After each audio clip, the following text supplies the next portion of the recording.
Mais toi, tu ne t'en es pas rendu compte tout de suite. Parce que 2-3 jours, fois 50 questions, tu as traité 100 questions, forcément.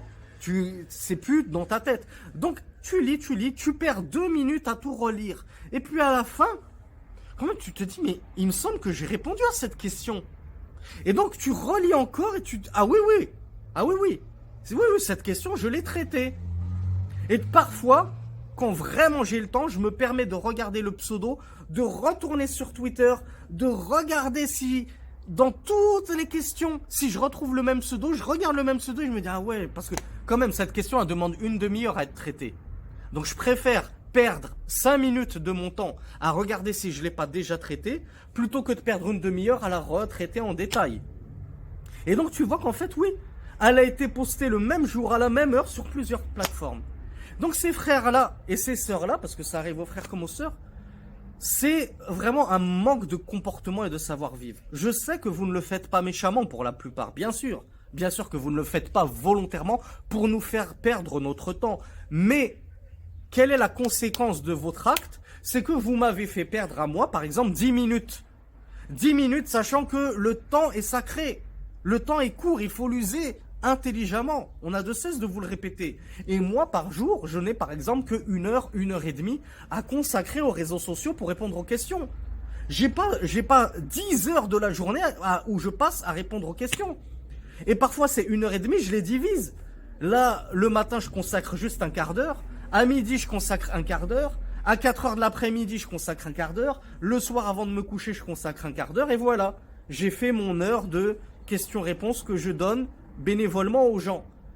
Donc ces gens devraient avoir un minimum de reconnaissance et de savoir-vivre et se dire, on ne va pas poser 50 fois notre question à l'imam.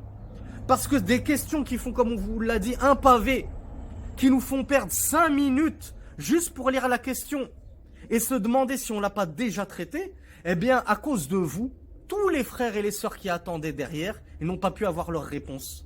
C'était des questions super urgentes. Voilà, le ramadan c'est demain, j'ai des jours à rattraper. Est-ce que j'ai le droit de rattraper mon jour, Laylat Ash-Shak, la nuit du doute? Est-ce que j'ai le droit? À cause de toi et de ta question qu'on a déjà traitée, j'ai pas pu répondre à cette sœur. Et ça se trouve, elle a commis un haram, ou elle a manqué un wajib, un acte obligatoire, à cause de toi. Pourquoi? Parce que t'es trop pressé. Sois patient, Akhi. Pose ta question et attends. Nous, ça fait des mois qu'on attend les questions de certains machères. Et on ne perd pas espoir. Un jour, il nous répondra. Et si j'ai pas ma réponse, ben tant pis, c'est pas grave. Mais je vais pas l'harceler sur Twitter. Je lui pose la même question sur WhatsApp. Je lui pose la même question sur Telegram. Je lui pose la même question sur iMessage. Le truc d'Apple. Je ne sais pas parce que je n'ai pas Apple. Ça, c'est vraiment un manque de comportement et de savoir-vivre.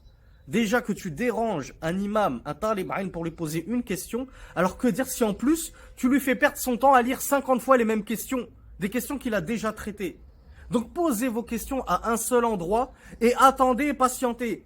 Si au bout d'une semaine, 2 semaines, tu n'as pas eu de réponse, alors à la limite, oui, va lui poser la même question à un autre endroit. Mais le même jour, ou à 1 jour, 2 jours d'intervalle, non. Vous nous faites perdre notre temps, barakallahu fikoum. 8e erreur, et ça c'est une erreur catastrophique, mais qui concerne uniquement les débutants. Parce que les apprentis Tullab al-Ilm peuvent à la limite se le permettre. C'est de poser la même question à plusieurs étudiants ou de faire poser la question au mashaykh par le biais de certaines personnes qui sont en contact. Mais tu vas interroger plusieurs étudiants, plusieurs mashaykh sur la même question. Et toi, tu es débutant.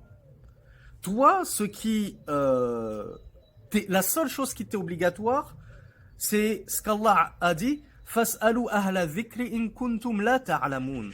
Demandez aux gens du rappel, c'est-à-dire les savants, les gens de science, si vous ne savez pas.